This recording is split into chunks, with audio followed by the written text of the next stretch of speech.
तो बेटा sequence and series में हमारा नेक्स्ट टॉपिक जो होने वाला है वो जीपी यानी ज्योमेट्रिक प्रोग्रेशन होने वाला है। पहले जो था वो एपी भी आता था, अर्थमेटिक प्रोग्रेशन, लेकिन वो हम 10th क्लास में कर चुके हैं। तो पहले +1 में कुछ इसके एडवांस क्वेश्चन आया करते जो अब डिलीट कर दिए गए हैं। तो एपी आपको पता हो, जल्दी से अगर मैं रिपीट करूं, मान लो ये ले लिया 3 और 2 5 और 8 11 14, तो ये एपी होती थी जिनमें टर्म्स के बीच में जो डिफरेंस होता था वो हमेशा सेम होता था। सेम नंबर पे या तो वो बढ़ती थी या घटती थी।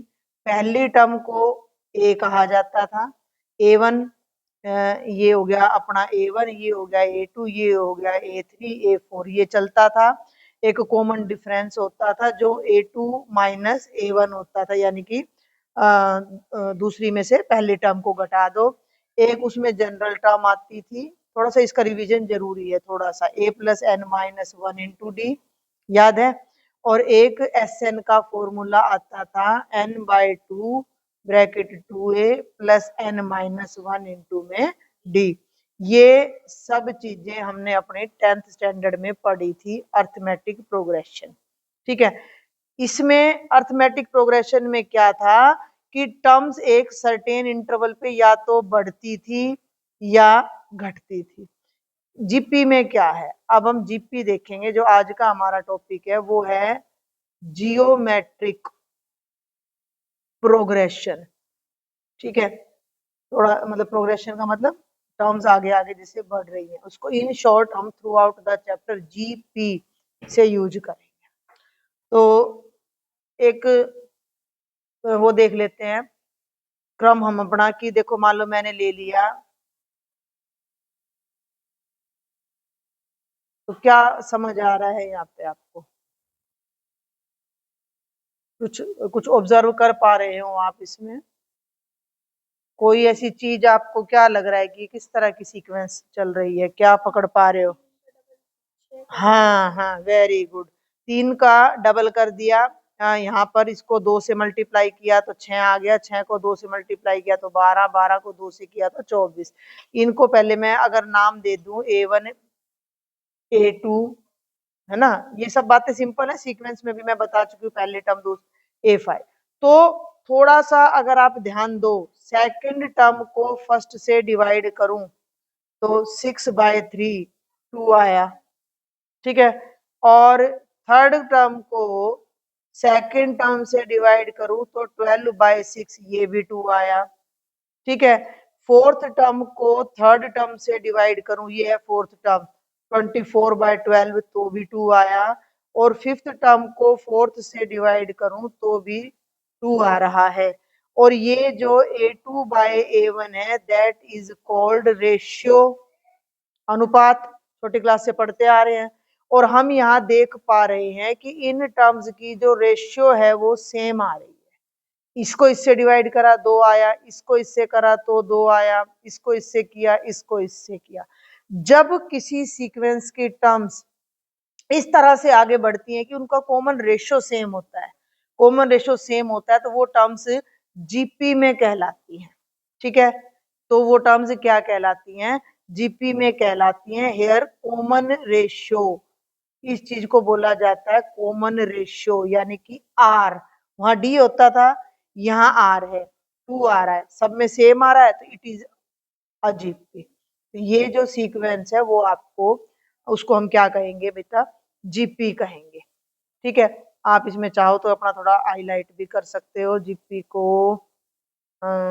ये रहा यहाँ पर, such sequences are called geometric sequence और ज्योमेट्रिक प्रोग्रेशन। इस तरह की ये सीक्वेंसेस सारे के सारे। अब यहाँ एक बात, ये इसकी मेन डेफिनेशन आ जाती है, sequence is called geometric progression if each term is non zero and an plus ak plus 1/ak is equal to r।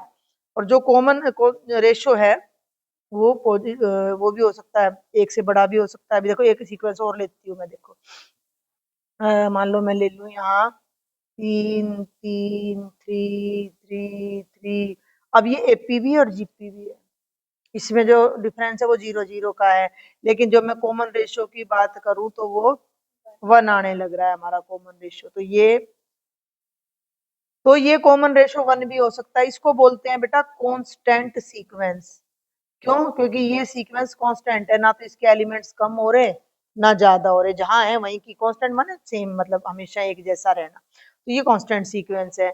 अच्छा, अब अगर मैं तीसरी सीक्वेंस की बात करूं तो 1 बाय में ले लेते हैं, जैसे अभी इसमें भी लिया हुआ है, मान लो मैं ले लूं 1/2 और 1/4 और 1/8, 1/16, 1/32 एंड सो ऑन। ठीक है, ध्यान दियो। तो A2/A1, A2 हो गया 1/4 और आधा आधा होता जा रहा है ये, आधे का आधा 1/4, 1/4 का आधा 1/8, तो ये हो गया 1/4 इंटू 2/1, दो एक दो, दो दूनी चार, 1/2। जो रेशियो है आर वो 1/2 आ गया, जो कि 1 से लेस है। यहाँ पर जो कॉमन रेशियो है वो खुद 1 है, और इस क्वेश्चन में जो कॉमन रेशियो है वो 2 है, जो कि 1 से ग्रेटर है। तीनों बातें समझ आ गई? इसको अंडरलाइन कर दूं मैं। ये जो चीज है ये तुमने ध्यान देना है कि ये कॉमन रेशियो एक भी हो सकती है, एक से बड़ी भी हो सकती है, और एक से छोटी भी हो सकती है। समझ में आ गई ये बात?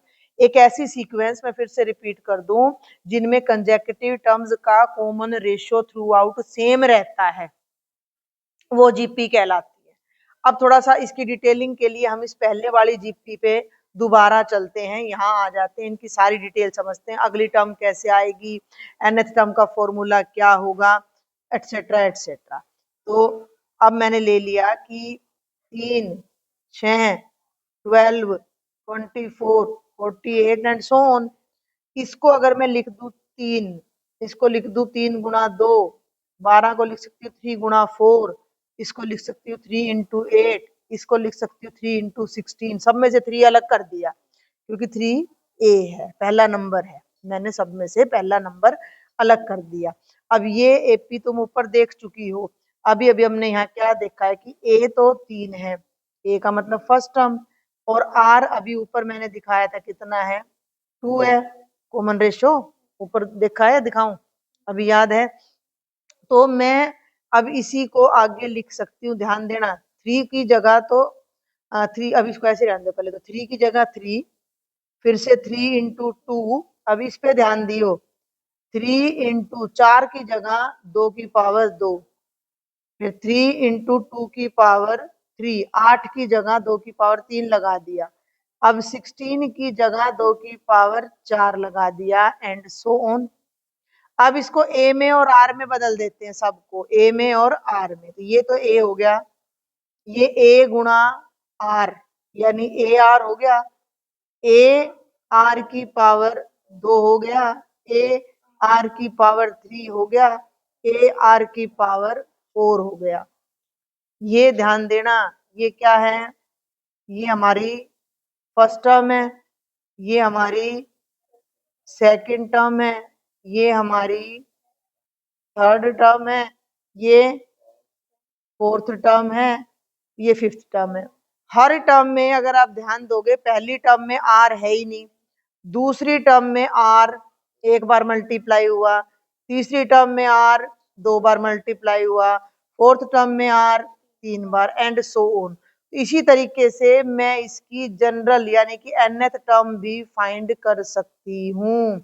तो जो nth टर्म हो जाएगी वो हो जाएगी ए आर की पावर, यहाँ अगर 4 है तो यहाँ पावर 3 है, तो n है तो यहाँ पावर n-1 आ जाएगा, और ये हमारी जनरल टर्म हो जाएगी किसी भी जीपी की। एपी की a + n-1 इंटू डी दिखाया था, ये अब आप यहाँ देखो तो ये सारा a first term, r common ratio, l last term, n number of terms पता है एपी में कर चुके हैं, Sn का मतलब n पदों का जोड़ यानी सम ऑफ n टर्म्स। अब बच्चे ये यहाँ आपका आ रहा है जनरल, अरे एक मिनट, ये यहाँ आ रहा है जनरल टर्म ऑफ जीपी, ठीक है।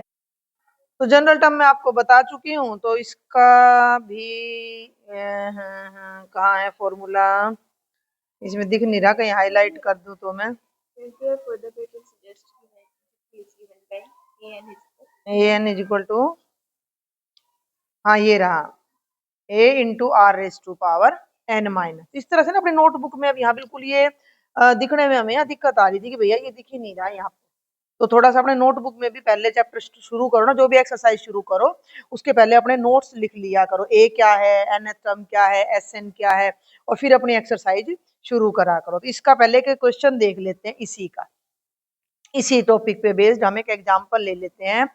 ये है बच्चे एग्जाम्पल नंबर 4। 3 एग्जाम्पल आ गए थे ना वहां पर हमारे। तो एग्जाम्पल नंबर 4 क्या कहता है, find the 10th and nth term of this GP. ऐसा कोई क्वेश्चन कम ही आएगा कि आपको जीपी बतानी पड़े, तो आप यहाँ सीधा लिखो गिवन जीपी, गिवन जीपी 5, 25, 125।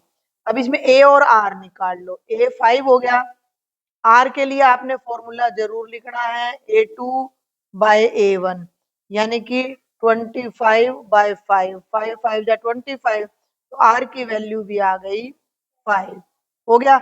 अब हमें ये फॉर्मूला पता है तो सिंपली लिख दो कि भैया we know an is equal to a into r की पावर n-1। an a की जगह 5, आर की जगह भी 5 की पावर n-1। ये बहुत बार होता है, फर्स्ट टर्म भी वही हो, कॉमन रेशियो भी वही हो। अब ये दोनों सेम टर्म है तो पावर में पावर जुड़ जाएगी, इससे ये कट जाएगा और an आ जाएगा 5 की पावर n। समझ में आया मैंने क्या किया है? ये आंसर आ गया nth टर्म का। अब ये कह रहा है कि 10th टर्म निकालो, तो 10th टर्म भी इसी से निकाले, तो जब nth पता लग गई तो 5 की पावर 10। इसको सोल्व करने की जरूरत नहीं है कि 5 की पावर 10 को हम सोल्व करें, यहीं छोड़ देंगे।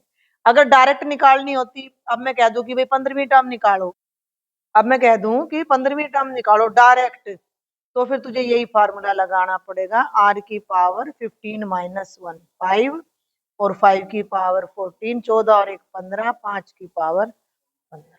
ऐसे अलग से भी कर सकते हो और इकट्ठा भी कर सकते हो। अब आ जाओ एग्जाम्पल नंबर 5 पर। जो ये वाला एग्जाम्पल था, इसमें सिंपल आपको जीपी दे रखी थी, 10th और nth टर्म निकालनी थी। लेकिन अब जो ये वाला एग्जाम्पल है उसमें जीपी भी दे दी, टर्म भी दे दी।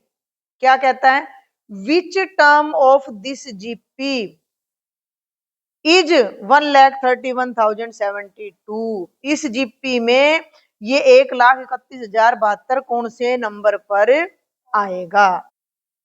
अब जीपी को मैंने लिख दिया है यहाँ पे, तो पहले ए लिख दो 2, आर का फॉर्मूला याद रखना A2/A1 यानी कि 8/2 यानी कि 4, तो आर आ गया, ए आ गया। अब ये कहता है कि ये टर्म कौन से नंबर पे आ रही है, तो हमने मान लिया कि लेट, ऐसे लिखो तो लिख दो, ना लिखो तो डायरेक्ट भी, nth टर्म इज 1,31,072, तो an हो गया 1,31,072। लेफ्ट में तो an का फॉर्मूला लगा दो, a r raise to power n-1। यहाँ थोड़ा ध्यान देना है, जीपी में जमा घटा चलती थी, यहाँ गुणा भाग चलेगी। a की जगह 2 आ जाएगा, ये रहा, r की जगह 4 आ जाएगा, इज इक्वल टू 1,31,072। इसके साथ n है, इसको यहीं रखो, ये 2 इधर ले जाओगे तो वेरी गुड, डिवाइड में आ जाएगा। ये हो गया 4 की पावर n-1, 1,31,072/2। अब इसको डिवाइड कर लो, तो 2 छिक्के 12, 2 पंजे 10, 2 पंजे 10, 2 तिया 6, 2 छिक्के 12, ये आ गया भैया। अब आपके पास 2 ऑप्शन है, बात को समझना। इन दोनों साइड में आप इसको भी 2 की पावर में तोड़ लो और इसको भी, वो बहुत लंबा पड़ेगा। थोड़ा सा ध्यान देना लॉजिक क्या लगाना है, क्योंकि यहाँ पावर है, अब जमा घटा तो है नहीं। किसकी पावर है, 4 की, तो यहाँ भी आप इसको 4 की पावर में कन्वर्ट कर लो, 65,536। और ये चीज आपने सीख रखी है 7वीं 8वीं क्लास में, प्राइम फैक्टर्स बनाने, अभाज्य गुणनखंड करने। एक थोड़ा सा मैं कर रही, 4 एकम 4, 2 4 6 24, 5 में से 4 गए 1, 4 3 12, 4 8, ऐसे आ जाएगा, फिर 4 पे जाएगा, फिर 4 पे जाएगा, तो ये जाते जाते हाँ 4 की पावर 8 आ जाएगा ये। ठीक है, समझ में आ रही मेरी बात? ये तुमने करना है, रफ में कर लेना है। तो ये हो गया 4n-1 इज इक्वल टू 4^8। अब एक सिंपल सा हमारे पास रूल है एक्सपोनेंट का कि अगर a की power m is equal to a की पावर n है तो m और n दोनों इक्वल होते हैं। ठीक है, तो यहाँ पर दोनों तरफ बेस सेम है तो पावर भी सेम आएगी, यानी n-1 8 के इक्वल आ जाएगा।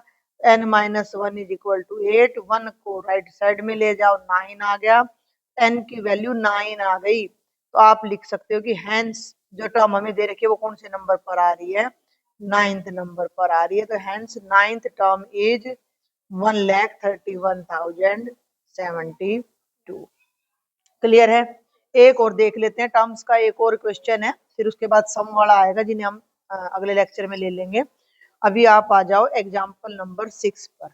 सेम टाइप के क्वेश्चन हमने एपी में भी किए हुए हैं। इन आ जीपी, ये है example number 6। In a GP the third term is 24 and sixth term is 192, then find the 10th term. देखो कोई भी जीपी के लिए हमें ए चाहिए और आर चाहिए, हमें दोनों ही नहीं पता तो लिख दो लेट फर्स्ट टर्म ए और लेट कॉमन रेशियो क्या हो गई, आर हो गई। ठीक है, वी नो कि भैया जो nth टर्म होती है वो होती है ए आर की पावर n-1। ठीक है, अब नाउ गिवन ये कह रहा है भैया कि थर्ड टर्म 24 है। एक और चीज, बल्कि हाँ थोड़ा सा हम शॉर्टकट एक बार ले लें बीच में, कि जो फर्स्ट टर्म है वो ए होएगी और जो सेकंड टर्म है वो ए आर, मैं करवा चुकी हूँ वैसे तो ऊपर, और थर्ड टर्म क्या हो जाएगी ए आर की पावर 2। तो ये शॉर्टकट है तो डायरेक्ट भी ए आर स्क्वेयर 24 आ गया। इसको ले लो इक्वेशन नंबर 1। एंड अब हमें कह रहा है सिक्स्थ टर्म 192 है, सिक्स्थ टर्म, तो सिक्स टर्म 192, सिक्स टर्म का मतलब आर की पावर 5 इज इक्वल टू 192। अब ये दो इक्वेशन आ गई। अब मेरी बात ध्यान से सुनना, वहां तो तुम एपी में क्या करते थे, इक्वेशन को ऊपर नीचे लिख के जोड़ देते थे, यहाँ जोड़ने घटाने का नहीं है। मैंने बताया कि जीपी बन कैसे रही है, जीपी मल्टीप्लाई करके बन रही है, तो इसका जो उल्टा होगा वो डिवाइड करके होगा। तो आपने इन दोनों को डिवाइड कर देना, सेकंड को फर्स्ट से डिवाइड कर देना है। इसको यहाँ नोट कर लेना, ये थोड़ा हाईलाइट में रखना इस चीज को, कि divide equation number 2 by equation number 1। 2 को 1 से क्यों कर रहे, कि बड़ी पावर ऊपर रहेगी तो हमें थोड़ी आसानी हो जाएगी। अब लेफ्ट वाले को तो लेफ्ट वाले से डिवाइड कर दो, ए आर की पावर 5 ए आर पावर 2, और ये हो गया 192/24। क्या करूं अब, कैसे डिवाइड करें भाई, कट जाएगा, ए से तो ए कट गया। अब ऊपर आर की पावर 5 का मतलब आर 5 बार है, लेकिन हमारे पास ये सारे एक्सपोनेंट के रूल यहाँ होने चाहिए। ए की पावर m डिवाइडेड बाय ए की पावर n, याद है क्या था, हाँ हाँ, ए की पावर m माइनस n। इसमें इतना सोचने वाली क्या बात है, सिंपल सा है। तो यहाँ ऊपर रह गया आर की पावर 5 और नीचे रह गया आर की पावर 2, तो 5 में से 2 माइनस कर दो, तो आर की पावर 5 माइनस 2 और 24 8 होता है 192। ठीक है, नहीं आया तो अपना कर लेना, आ जाएगा, ऐसी बात नहीं, वैसे काट लेना। तो r power 3 is equal to 8। 8 किसकी पावर होता है, 2 की पावर। ये आर की पावर 3 है और ये 2 की पावर 3 है, तो यहाँ एक और आइडेंटिटी लग जाएगी, ए रेस टू पावर m। मतलब पावर पावर बराबर है तो बेस भी बराबर होंगे, और बेस बेस बराबर है तो पावर भी। तो इन दोनों में यहाँ भी 3 पावर और यहाँ भी, तो इसका मतलब आर की वैल्यू कितनी आ जाएगी, 2 आ जाएगी। ये तो आ गई भैया आर की वैल्यू। अभी तो आर ही आया है, करना क्या है, क्वेश्चन को फिर पढ़ो। 10th टर्म निकाली, तो 10th टर्म निकालने के लिए तो ए भी चाहिए मेरे को। अब क्या करूं इसको, उसमें क्या करते थे एपी में, याद हो तो, अगर कोई वैल्यू आ जाती थी तो हम उसका क्या करते थे वैल्यू का, हाँ नहीं जनरल में नहीं, जो भी मतलब पीछे आया है ना, मान लो ये आ गया तो इसमें इसको पुट कर दो, put r is equal to 2 in equation number second. ऐसे ना थोड़ा आइडिया अपने आप से भी लेना आना चाहिए, हर चीज यूं ना हो कि कोई बताए हमें।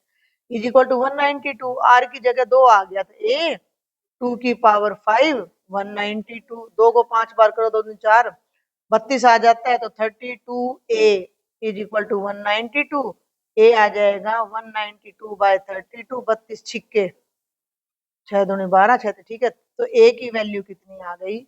6 आ गई। ए आ गया, आर आ गया। अब हमें निकालने क्या? 10th term.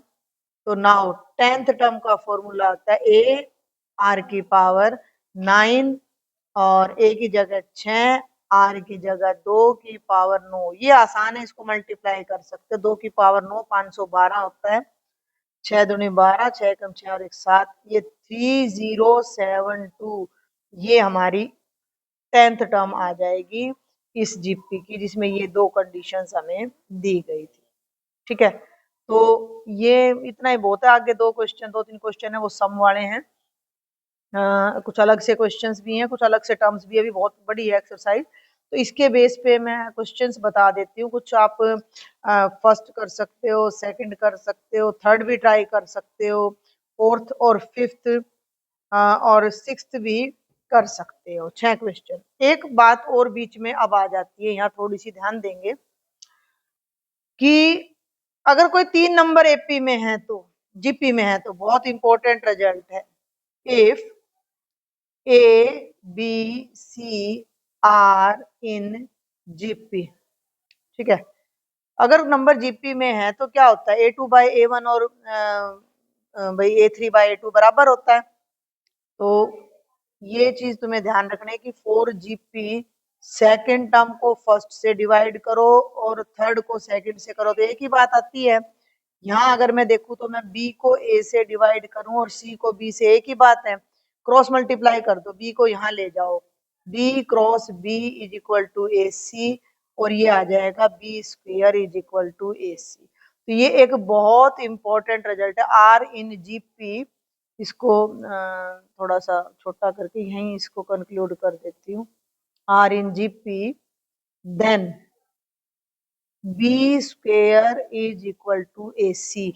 इस रिजल्ट को ध्यान रखना कि अगर 3 नंबर जीपी में है तो जो बीच वाला है ना, बीच वाला, उसका स्क्वेयर हाँ इन दोनों की प्रोडक्ट के इक्वल होता है। इस तरह का एक क्वेश्चन यहाँ पर ये 6 दिखाना मुझे, तो मुझे याद है कि आपको बताऊं।